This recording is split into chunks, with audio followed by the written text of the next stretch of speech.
Bem, pessoal, nesse exemplo de hoje a gente vai envolver dois conceitos importantes, né, que é o circuito equivalente TVNAND e a máxima transferência de potência. Tá? Ele pede para ele informa que esse resistor RO foi ajustado, né, para que ele consuma, né, a máxima potência do circuito. Tá? A gente viu lá nas aulas anteriores, né, que se o circuito for substituído pelo seu equivalente TVNAND, a máxima transferência de potência vai ser vista, né, vai ocorrer quando a máxima transferência de potência ocorre quando RTH, né, é igual a RO. Tá? Essa é a condição para a máxima transferência de potência. Tem que saber quem é RTH, descobrir quem é VTH. Se a gente souber RTH e RO e VTH, a gente consegue calcular qual é a máxima potência que pode ser dissipada, né, no resistor RO. Tá? Esse RO, com a setinha aqui, ele representa um resistor variável. Então a gente pode ajustar ele para poder obter a máxima transferência de potência. Só que para isso a gente vai ter que encontrar o circuito equivalente de TVNAND, né, desse restante aí do circuito, tá? Entre os terminais A e B. Inicialmente a gente vai obter o RTH, tá? Vamos obter o RTH. Primeira coisa que a gente tem que fazer é anular o efeito, né, das fontes independentes, tá? Nesse caso aqui a gente tem uma fonte de tensão independente e uma fonte de tensão dependente.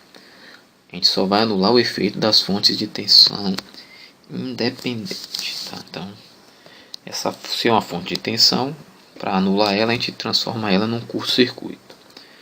Então esse curto-circuito aqui, vou deixar logo o R2 em paralelo, né? Vou fazer um curto aqui na fonte. E vou fazer uma transformação de fonte nesse termo aqui, né? Para facilitar a minha análise, tá? Transformar a fonte de tensão em uma fonte de corrente, tá? Então,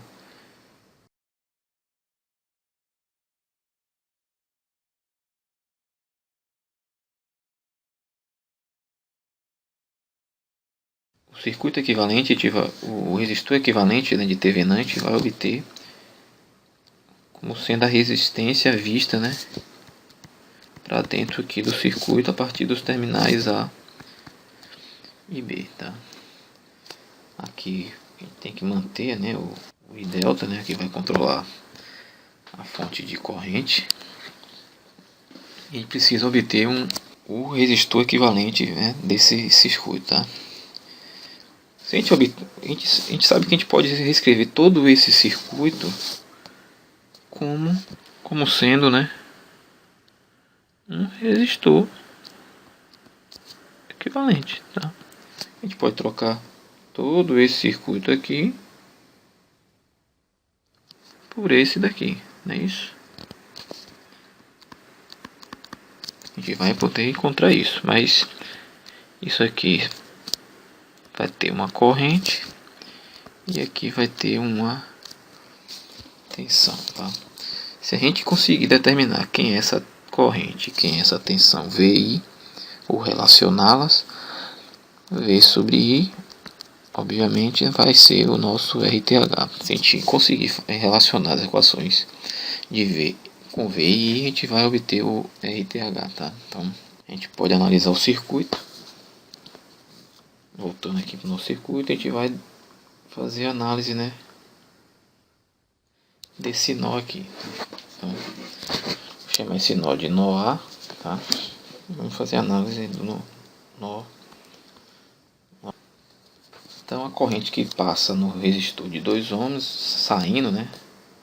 Então a gente vai fazer pelas correntes que saem. Então vai ser VA sub 2, VA sub 5, a corrente que desce aí pelo resistor de 5, né? E está subindo uma corrente, né, de 2,6 e delta, né? Então se ela está entrando, eu vou colocar o sinal negativo.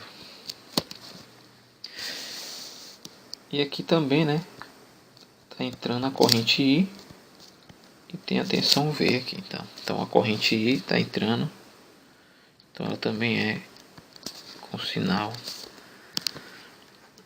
negativo. Pronto, fechamos a corrente a equação do nó, tá? Uma relação importante aqui é que essa corrente I ela pode ser escrita, né, como a tensão V, né, essa tensão V aqui, menos a tensão VA dividido pelo resistor de 6 ohms, né? Isso é a corrente I. A gente pode rearrumar isso aqui, né? Isolando VA, a gente vai encontrar VA é V menos 6. Menos 6i. Essa equação a gente vai utilizar. Outra equação que a gente precisa utilizar, né, é a equação do I delta, né? A gente tem que tirar esse I delta daqui porque a gente precisa relacionar apenas a tensão V e a tensão I para a gente obter aqui o nosso RTH. A gente tem que ter uma relação de V sobre I, tá? Então I delta não pode aparecer na nossa análise, tá? Então vamos ter que tirar esse I delta daqui. Analisando o nó aqui e o resistor de 2 ohms, a gente sabe que a corrente que sobe, né, é menos VA sobre 2. E a corrente que desce é VA sobre 2. E menos VA sobre 2 é a corrente que sobe. E que a gente chama de I delta. Tá? Se a gente chamou isso de I delta, a gente vai poder substituir aqui. Tá? É a equação geral, né, que vai nos dar a informação do RTH. Então vou desenvolver a equação do nó A.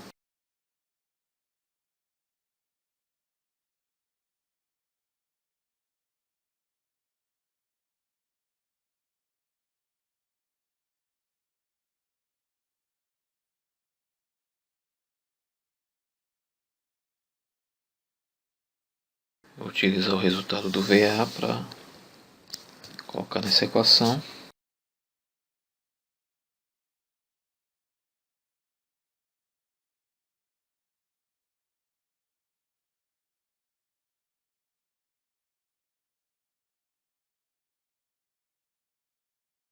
V sobre I, né? Lembrando, ó, voltando aqui, ó, quem é V sobre I?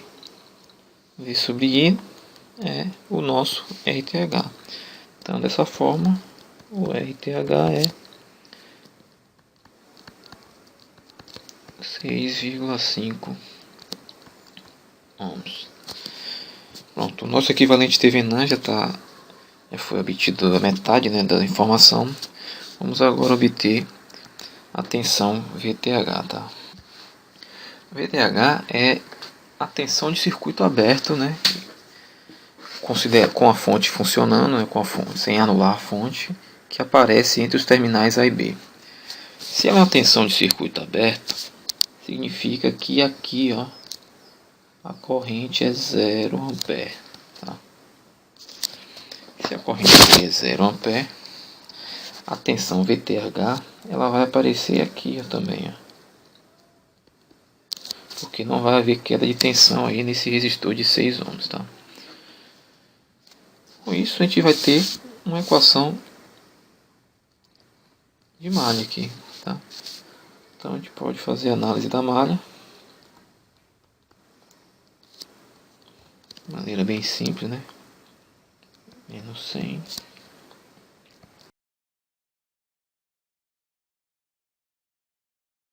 Com essa análise da malha a gente vai obter o I delta, né?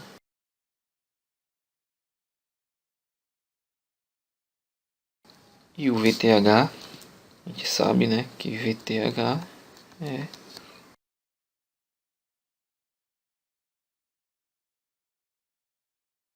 Com o valor de delta obtido anteriormente, a gente pode determinar o nosso VTH como sendo. Com isso a gente obtém o nosso circuito equivalente de Thevenin. Podemos então reescrever o circuito, né?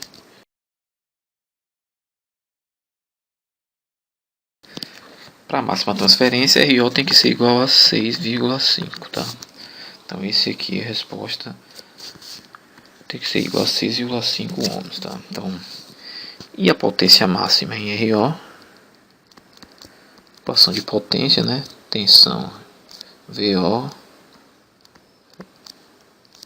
quadrado sobre RO. Então a gente vai ter aqui, a tensão aqui é 45 aqui, né? E 45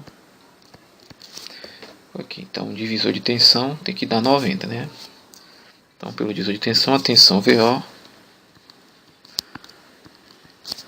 é 45, então 45 ao quadrado sobre 6,5. Potência máxima vai ser de 311,5 watts, tá? Então, respondidas as questões, os dois itens, né, a gente obteve o valor de RO que oferece a máxima transferência de potência e qual é o valor da máxima potência que pode ser extraída desse circuito, ok?